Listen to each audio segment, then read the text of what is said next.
nakikita natin sa kalsada. Sa palengke. That's whatever you heard, whatever your friends told you, agad, oh, grabe naman siya. Ginawa niya yun? Ganyan. So without even verifying. So it shows how matured our mind. Di ba, Lolo? Well, yung nakakalungkot kung ganon, but I think lahat naman tayo natututo and we can learn from those. Hindi, lahat tayo entitled sa kanilang opinion. Yes, definitely. As long na hindi ka naman nakakaapak ng karapatang pantao ng ibang tao. Kasi wala naman pwedeng pumigil sa isip mo kung gagawin mo man yun o hindi. But the thing is, it's yourself. Like, di ba, parang sa pagkain, wala kaming karapatan na diktahan ano kakainin mo. Correct.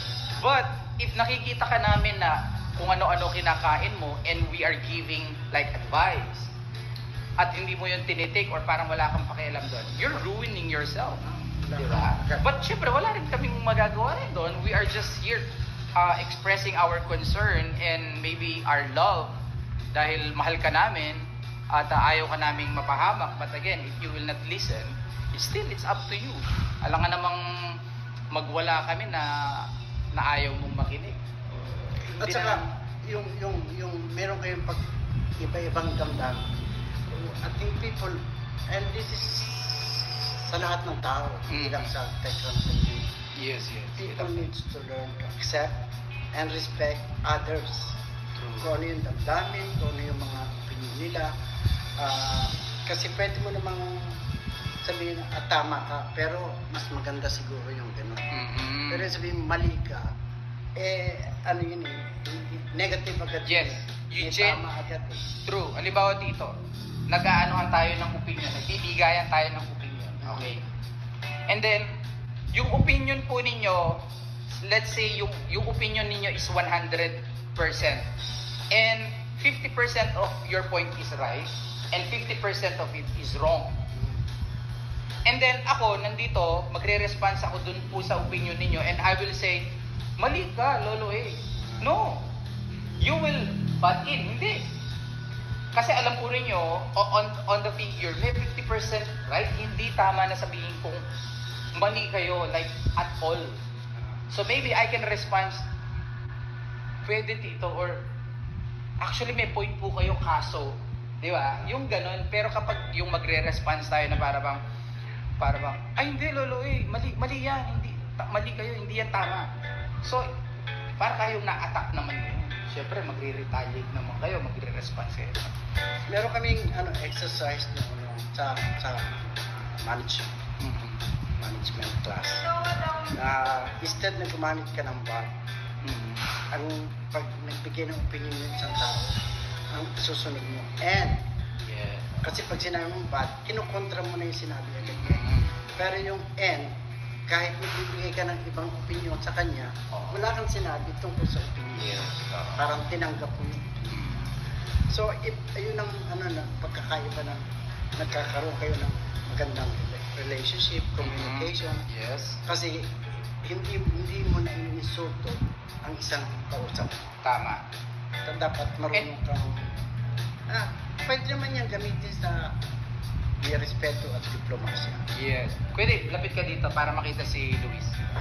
And I do believe kasi, Lolo, that everyone has the right to be heard. And hindi lang yung heard na audible, but yung opinion mo is dinigest. Pinag-aralan. Something ganun, hindi yung nag-advise ka, huwag kang magsalita or hindi mahalaga yan. Even wala siyang value. Maganda pa, halimbawa sa bata, di ba? Yung pong bata, halimbawa meron siyang, daddy, yung ganyan, meron siyang gustong sabihin or ganyan, pero may ginagawa ka. As parents, we have to stop and listen, even though hindi naman ganun ka-importante. But you have to stop what you're doing and give time to your siblings, sa anak mo, to listen to them and respond kung ano yung sinasabi nila. Pumapasa. Ano, Yes. umpisa mo sa itlog, pagdating doon ay naging ahas na. Yes. Di ba? So, kailangan maging, tayo naman mga nasa tamang edad na, medyo mag-ingat sa mga informasyon na tinatanggap, pinaniniwalaan, at Yes. hindi pinaniniwalaan. Kaya, at saka kung nasa isa kayong grupo, kahit nagsasalungat-salungat ng opinion nyo, andun yung respeto at pagsasamahan. Hindi kayo ang nag-aaway-away. Yes. And I think, Lolo, again, it reflects who we are as individual.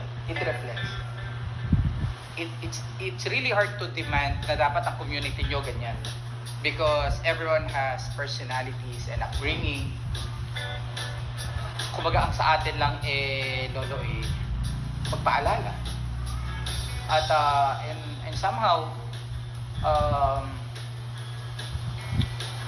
marinig nyo on our part na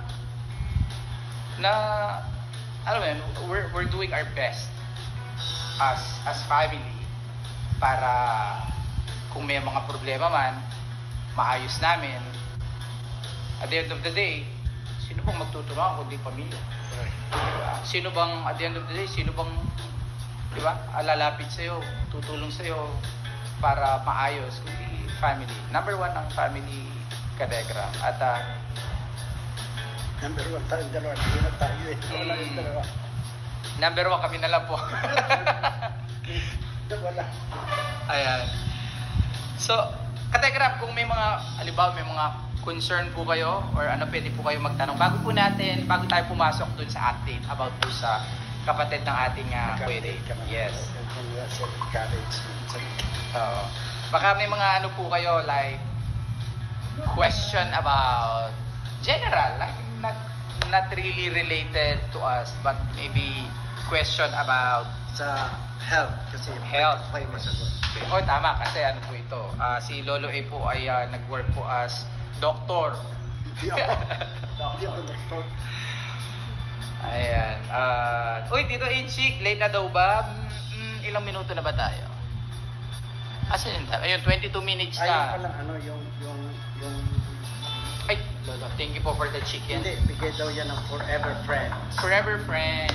Dave, Manat. Solid Dave. Solid Dave, Dave Fanatics.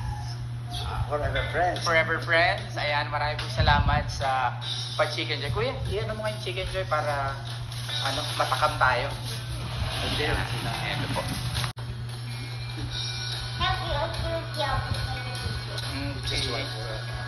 Okay.